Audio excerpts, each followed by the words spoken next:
প্রিয় শিক্ষার্থীরা, আজকে তোমাদের মাঝে আমি সলিউশন করে দেবো এইচএসসির আইসিটির কুমিল্লা বোর্ড 2023-এর সৃজনশীল 4। এটাতে দুইটি চিত্র দেওয়া আছে। প্রথমে একটি দেখতে পাচ্ছি সর্ধক সরণি এবং অন্যটি একটি সার্কিট দেওয়া আছে। আর এখানে 4 দাগে আমাদের প্রশ্ন বলা আছে। কয়েতে বলা আছে অ্যাডার কি। অ্যাডার মূলত আমাদের দুই প্রকার, একটাকে বলা হয় হাফ অ্যাডার, একটা হচ্ছে ফুল অ্যাডার। যে বর্তনীর সাহায্যে মূলত আমরা যুগের কাজ সম্পূর্ণ করি বা বাইনারি যুগের কাজ সম্পূর্ণ করি তাকেই অ্যাডার বলে। আমরা একটু অন্যভাবে বলতে পারি যে অ্যাডার হলো এমন একটি সমবায় সার্কিট যা যুগের কাজ সম্পূর্ণ করে, এইভাবে বললেও হবে। ক্ষয়ে বলা আছে যে পজিশনাল সংখ্যা পদ্ধতিতে কোনো একটি সংখ্যার মান বের করতে কি প্রয়োজন বুঝিয়ে লেখো।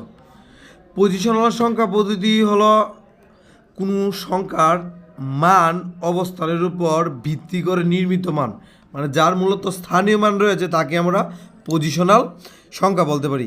এই পদ্ধতিতে কোনো সংখ্যার মান বের করতে বেজ, অঙ্কের অবস্থান এবং রেডিক্স পয়েন্ট ব্যবহৃত হয়। আমি রেডিক্স পয়েন্ট কি একটু বুঝিয়ে দিই। মূলত যে বিন্দুর সাহায্যে আমরা একটা পূর্ণ সংখ্যা এবং একটি ভগ্নাংশ সংখ্যাকে আলাদা করতে পারি তাকে রেডিক্স পয়েন্ট বলা হয়। তাহলে আমরা যদি সংক্ষেপে বলতে চাই, যে পদ্ধতিতে কোনো সংখ্যার মান বের করতে ভিত্তি, পজিশন এবং রেডিক্স পয়েন্ট ব্যবহৃত হয় তাকেই মূলত আমরা পজিশনাল সংখ্যা পদ্ধতি বলতে পারি। এই ছিল মূলত আমাদের খ দাগের আনসার। এখন আমরা গ দাগ সলিউশন করব। গদাকে বলা আছে উদ্দীপকের চিত্র 1 মৌলিক গেট দ্বারা বাস্তবায়ন করো।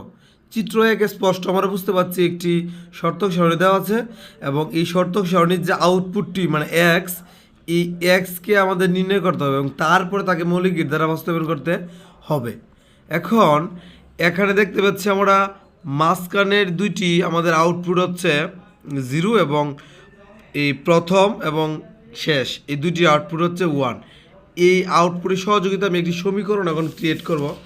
সমীকরণ ক্রিয়েট করতে হলে আমাদের আউটপুট থেকে করতে হয়। এখানে আউটপুট যেহেতু এক্স, আমি এখানে লিখে লিখব এক্স ইকুয়াল, এখানে এই ওয়ানটাকে আমরা সিগন্যাল বলবো। এই যে সিগন্যালটা আমি পেলাম, এই সিগন্যালের ক্ষেত্রে ইনপুট হিসেবে ছিল এ এবং বি, তাহলে আমি লিখব এ বি, যুগচিহ্ন দিয়ে আমি আবার এই সিগন্যালের কারণে লিখব এ এবং বি।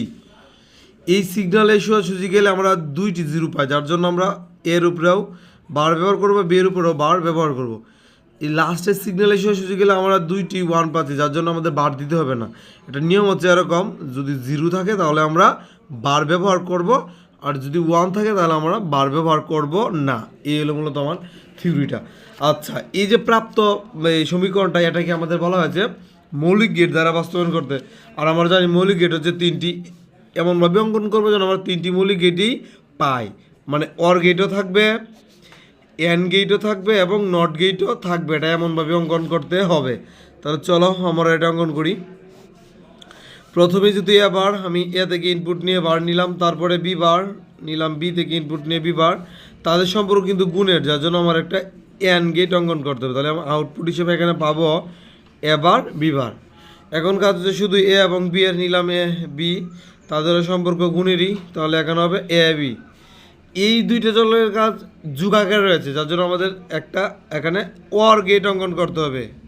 এই যে ওয়ার গেট অঙ্কন করে নিলাম, তাহলে আমার কাঙ্ক্ষিত মান আমি পেয়ে গেলাম, নট গেট, এন গেট এবং ওয়ার গেট। তাহলে আমি বলতে পারি আমার বাস্তবায়নটা হয়েছে মৌলিক গেট দ্বারা, কারণ এখানে 3টি গেটের আমরা উপস্থিতি পেয়েছি। এই ছিল মূলত আমার গদাগের উত্তর। এখানে ঘ দাগে বলা আছে এন ইকুয়াল যদি 3 হয় তাহলে চিত্র 2 এর শর্ত সারণী এবং সার্কিট ডায়াগ্রাম তৈরি করে উদ্দীপকের চিত্র বিশ্লেষণ করো। দ্বিতীয় চিত্রটি বিশ্লেষণ করো। তাহলে এই যে চিত্রটি দেওয়া আছে, আমরা দেখতে পাচ্ছি ইনপুট সংখ্যা এখানে এন এবং আউটপুট সংখ্যা হচ্ছে 2n। ইনপুট কম থাকবে এবং আউটপুট বেশি থাকবে, এটাকে বলতে বলা হয় ডিকোডার, এটাকে বলা হয় ডিকোডার। তাহলে এই ডিকোডারের এন এর মান তারা স্পষ্ট বলে দিয়েছে 3 হবে। তাহলে এদিক দিয়ে হচ্ছে 3টি এবং এদিক দিয়ে যদি আমরা 2 এর উপর পাওয়ার হিসেবে 3 ব্যবহার করি তাহলে এদিক দিয়ে হয়ে যাবে 8টি। তাহলে ইনপুট সংখ্যা 3 এবং আউটপুট সংখ্যা হলো 8। তাহলে এই তথ্য নিয়ে আমাদের শর্ত সারণী অঙ্কন করতে হবে এবং একটি সার্কিট ডায়াগ্রামও অঙ্কন করতে হবে। চলো এটা আমরা খাতায় সলিউশন করি। যেহেতু ইনপুট সংখ্যা আমাদের ছিল 3টি এবং আউটপুট সংখ্যা ছিল 8টি, তার জন্য আমাদের শর্ত সারণী অঙ্কন করতে হবে। আমার 2 এর উপরে 3 ধাতে এরকম হয়েছিল 8, তাহলে 8টি আরও বাড়তি দেবো আমরা 2টি, তা 10টি ঘর হবে। 2 3 4 5 6 7 8 9 10। ইনপুট সংখ্যা আমাদের কম হবে, ইনপুট সংখ্যা হবে 3টি এবং আউটপুট সংখ্যা হবে আমাদের 8টি, তার জন্য আমরা 8টি ঘড়ি অঙ্কন করব। এই দিক দিয়ে লিখব ইনপুট এবং এই দিক দিয়ে লিখব আমি আউটপুট। ইনপুট হবে এ বি সি আই, বোঝার সুবিধার্থে দিলাম। এবং যেহেতু ডিকোডার আমরা আউটপুট দেব D0 D1 D2 D3 D4 D5 D6 এবং D7। এ বি সি এটা শেষ হচ্ছে সিআইএ এসে, যার জন্য একটি 0 একটি 1 একটি 0 একটি 1 একটি 0 একটি 1 একটি 0 একটি 1 অন। এখন আমাদের ডাবল হবে, এখানে যদি একটি ছিল এখন হবে 2টি 0 2টি 1 2টি 0 2টি 1, 2 এর ডাবল 4টি, এখন হবে 4টি 0 4টি 1। তাহলে আমার ইনপুটের কাজ শেষ, এখন কাজ হচ্ছে আমার আউটপুটের কাজ হচ্ছে আমার কোনোভাবে 1 ব্যবহার করব। এখানে 1 এখানে 1 এখানে 1, কোনোভাবে 1 ব্যবহার করে যে ঘরগুলো ফাঁকা থাকবে সেগুলো প্রত্যেকটি আমরা 0 দিয়ে পরিপূর্ণ করে দেব। এই হলো মূলত আমাদের অঙ্কের ফর্মুলা। ডিকোডার করতে হলে এইভাবেই করতে হবে, কোনোভাবে আমাদের 1 ব্যবহার করতে হবে এবং বাকিগুলো আমরা 0 দিয়ে বর্ড করে দেব। তাহলে আমার মোটামুটি আউটপুটের কাজ শেষ, সকলগুলো আমরা 0 দিয়ে এই বর্ড করে নিলাম। এখন শর্তক সারণী তো আমার কাজ শেষে, এখন আমি শর্তক সারণী সহযোগিতায় সমীকরণ গঠন করব, যার জন্য আমি এখানে লিখে নিয়েছি সমীকরণ হয় মূলত আউটপুট থেকে। এখানে আউটপুট হচ্ছে 8টি, এই 8টিরই আমাদের সমীকরণ হবে। প্রথম আউটপুট হচ্ছে D0, তারপরে D1 D2 D3 D4 D5 D6 D7। এখন এই যে আমরা D0 তে যে সিগন্যালটা পেয়েছি মানে 1টা পেয়েছি, এই 1-এর সোজাসুজি যদি আমরা যাই খেয়াল করবো ইনপুটের 3টাই আমরা কী পাবো? 0 পাবো।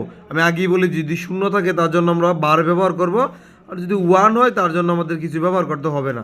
তাহলে যেহেতু এই প্রথম সিগন্যালের সোজাসুজি আমাদের 3টাই 0 পেয়েছি, তাহলে আমরা এ বি সি আই এই 3টার উপরে আমরা বার ব্যবহার করব। আমি বুঝার সুবিধার্থে আমি অগ্রিম আকারে প্রত্যেকটির মধ্যে লিখে নিই এ বি সি আই, কারণ ইনপুট যেহেতু এ বি সি আই ছিল আমাদের এ বি সি আই লিখতে হবে। প্রত্যেকটার ক্ষেত্রে আমরা লিখলাম এ বি সি আই। এখন কথা হচ্ছে যে কেন আমরা এ বি সি আইকে গুণ আকারে লিখছি? ডিকোডার মূলত আমাদের গুণের কাজ করে, যার জন্য তাদের সম্পর্কটা গুণে রেখেছি। আর এখানে প্রথম সিগন্যালটা 1, তার সরাসরি যেহেতু আমার 3টাই 0 পেয়েছিলাম, যার জন্য 3টার ক্ষেত্রে উপরে আমরা বার ব্যবহার করছি। এখন আমরা ক্রিয়েট করবো D1-এর কাজ। D1-এর ক্ষেত্রে সিগন্যালটা এই জায়গায়। এখন খেয়াল করে দেখলাম প্রথম 2টির ক্ষেত্রে আমাদের 0 আছে, যার জন্য প্রথম 2টির আমি বার দেবো এবং এখানে যদি 1 আমরা লাস্টের টিমতে আমরা বার ব্যবহার করব না। তারপরে D2-র ক্ষেত্রে প্রথম এবং শেষে বার হবে, D3-এর ক্ষেত্রে শুধু প্রথমে বার হবে, দিলাম প্রথমে বার। D4-এর ক্ষেত্রে বার হবে বি এর উপরে এবং সিআইয়ের উপরে, D5-এর ক্ষেত্রে আমাদের বার হবে শুধু মাঝে বার দিলাম। D6-এর ক্ষেত্রে বার হবে একদম লাস্টে, শুধু লাস্টে বার দিলাম। এবং D7-এর ক্ষেত্রে প্রত্যেকটা আমাদের 1, যার জন্য আমাদের বার ব্যবহার করতে হবে না। এই ছিল মূলত আমাদের সমীকরণ গঠন।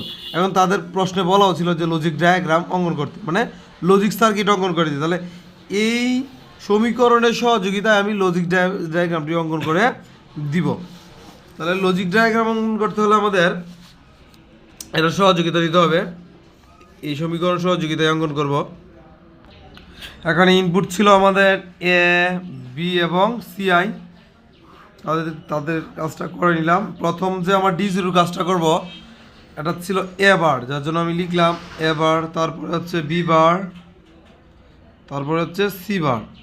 তাদের সম্পূর্ণ যেহেতু গুণের জন্য আমি একটা অ্যান্ড গেট অঙ্কন করে নিলাম, আমার ডি জিরোর কাজ শেষ। তারপর হচ্ছে ডি ওয়ানের কাজ, এ বার, বি বার এবং সিআই তাদেরও সম্পর্ক গুণী, ওই জন্য আমি আবার একটু গুণের গিট আঁকলাম। তারপরে হচ্ছে ডি টুর জন্য হবে এ বার, বি, সি বার তাদের সম্পর্ক গুণের লিখলাম। ডি থ্রি হচ্ছে এ বার, বি এবং সিআই তাদের সম্পর্ক গুণেরই। এখন কাজ করব ডি ফোরের ক্ষেত্রে শুধু এ, বি বার এবং সি বার তাদের সম্পর্ক গুণেরই। এখন ডি ফাইভের কাজ হবে এ যাবে বি বার এবং সিআই লিখলাম ডি ফাইভ। তারপর হচ্ছে ডি সিক্সের ক্ষেত্রে শুধু খালি সিআই এর উপরই বার হবে, আর লাস্ট যারা ছিল তাদের মধ্যে কোনো বার নেই, তাদেরটি শুধু বার ছাড়াই হবে। আমাদের ডি7 শেষ। এই ছিল মূলত আমাদের সমীকরণ থেকে লজিক ডায়াগ্রামটা অঙ্কন করা।